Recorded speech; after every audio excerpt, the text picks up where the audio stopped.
26 oktyabrda Owensanda olan güýçli yer titremeden soň ýurdun günnorundaky Jalalabad şäheriniň ýaşaýjylary esasy velayet keselhanasyna bardylar.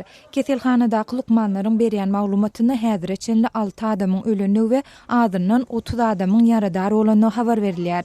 Keselhananyň tiz kömek bölümine ýaralylaryň has köp gelmegini araşdyrýar. Yer titremäniň täsiri Owensanyň goňşusy Pakistanda hem güýçli duýuldy. Mingora şäherindäki keselhananyň resmileri Swat jülgötünde yer titreme sebäpli 200-den gowrak adamyň yaralanandygyny aýtdylar. Yaponiýanyň premier ministri Shinzo Abe Merkezi Aziýa edýän bir hepdelik saparynyň çäginde Gyrgyz paýtagty Bişkeke bardy. Yapon premier ministriniň Gyrgyzstana edýän ilkinji saparynyň çäginde bahasy 1 milliard Amerikan dollarynyň gowrak bolan ılalaşyga gol goýuldy. Abe bu saparynyň dowamında Mongoliýa, Täjikistana, Türkmenistana we Özbegistana hem bardy. Ol Yaponiýa dolanmadan ozal Gazagstana hem barar. Siz Azatlyk radiosynyň şuňky täzelikleri bilen tanyş boldunuz.